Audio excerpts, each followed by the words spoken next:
प्यारे इस्लामी भाइयों, स्वागत है हमारी YouTube चैनल पर। आज की वीडियो में हम आपको बताएंगे हजरत इमाम हुसैन की एक सच्ची वाकया। वीडियो को पूरा देखना, आंखों में आंसू आ जाएंगे। इमाम हुसैन की मदद के लिए करबला में अपने बेटों की कुर्बानी देने वाले उन ब्राह्मणों की क्या है कहानी। मुहर्रम को मुस्लिम मातम के दिन के रूप में मनाते हैं। ये मातम करबला के युद्ध में हुई मौतों को लेकर मनाया जाता है, जिसमें कई लोग शहीद हो गए। लेकिन क्या आप जानते हैं, करबला का युद्ध सिर्फ मुसलमानों के लिए ही नहीं, बल्कि एक खास ब्राह्मणों के लिए बहुत मायने रखता है। कहा जाता है कि जब नबी मोहम्मद साहब के नवासे इमाम हुसैन जंग करबला में गए थे तो उनकी मदद के लिए कुछ ब्राह्मण भी इस जंग में पहुंचे थे। इतना ही नहीं, उन्होंने इस जंग में अपनी शहादत देकर हिंदू मुस्लिम के बीच एक प्रेम की ऐतिहासिक कहानी लिखी थी। करीब 1400 साल पहले इराक में एक जंग लड़ी गई थी, जिसे करबली की जंग या जंग करबला के नाम से जाना जाता है।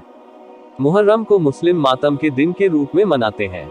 ये मातम करबला के युद्ध में हुई मौतों को लेकर मनाया जाता है, जिसमें कई लोग शहीद हो गए। लेकिन क्या आप जानते हैं, करबला का युद्ध सिर्फ मुसलमानों के लिए ही नहीं, बल्कि एक खास ब्राह्मणों के लिए बहुत मायने रखता है। कहा जाता है कि जब नबी मोहम्मद साहब के नवासे इमाम हुसैन जंग करबला में गए थे तो उनकी मदद के लिए कुछ ब्राह्मण भी इस जंग में पहुंचे थे।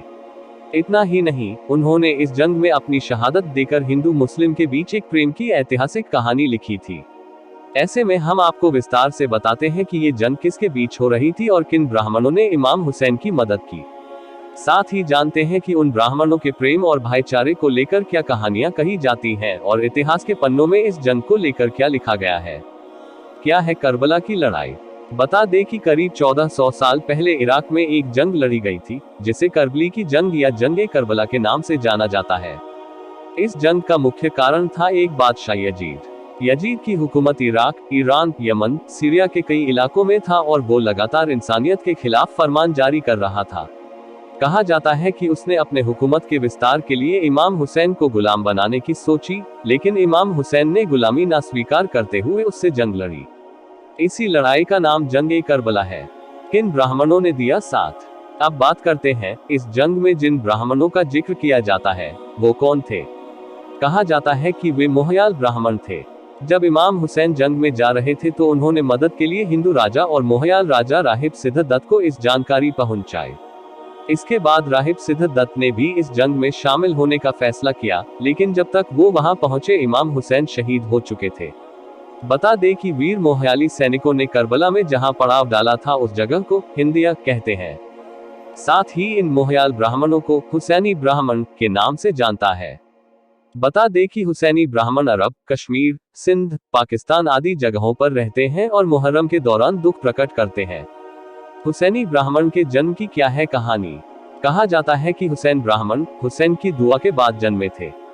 मान्यताओं के अनुसार उस वक्त राहिब सिद्धदत्त के कोई संतान नहीं थी, तो उन्होंने इमाम हुसैन से संतान की मांग की।